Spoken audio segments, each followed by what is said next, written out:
La 26e conférence générale annuelle du Forum des commissions électorales des pays de la Communauté de développement de l'Afrique australe SADC s'est tenue du 10 au 12 décembre 2024 aux Seychelles.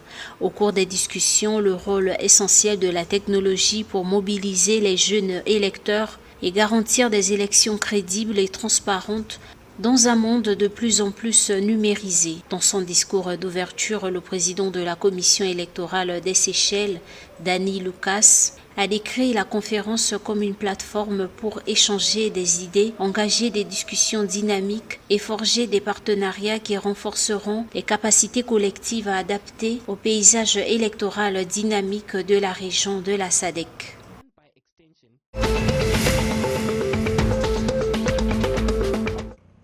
Le taux de croissance de l'île Maurice de 2024 a été revu à la baisse à 5,1% contre une estimation initiale de 6,6%. C'est ce qu'a révélé le bilan publié le 10 décembre par le Premier ministre Navin Ramgoolam à l'Assemblée nationale. Selon ce bilan, le taux de croissance réel pour 2023 est désormais estimé à 5,6%, en deçà de l'estimation précédente qui atteignait 7% grâce à un gonflement délibéré de la croissance de certains secteurs, notamment celui de la construction. La Banque mondiale, dans un rapport daté du 17 octobre 2024, a prévu une croissance de 5,6% pour l'économie mauricienne en 2024.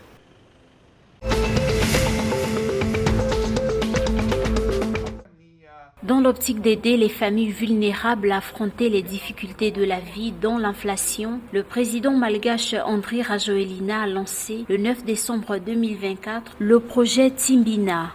Le programme prévoit une enveloppe de 200 millions de dollars destinée à soutenir les ménages en difficulté à travers un transfert monétaire direct, a-t-il dit lors d'une intervention à la télévision nationale.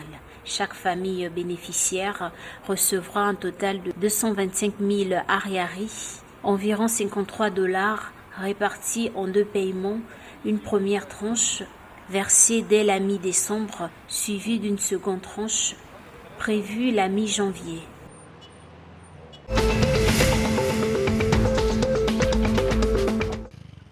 À Maurice, le gouverneur prévoit d'allouer 10 milliards de roupies mauriciennes à 5 entités.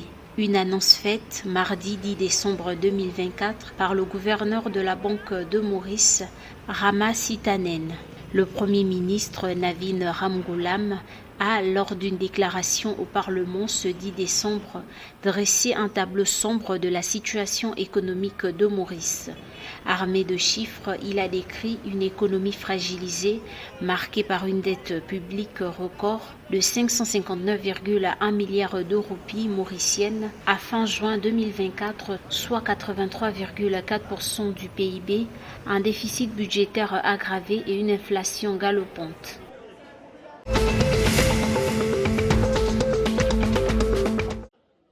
Le tout nouveau président de la Ligue régionale de Mouali de football, Ahmed Ali Atoumane, a lors d'une interview accordée à la presse locale mercredi 11 décembre 2024, a annoncé son souhait d'améliorer le niveau de football comorien. Ahmed Ali Atoumane souhaite accompagner les actions mises en œuvre par le comité et le président de la Fédération comorienne de football.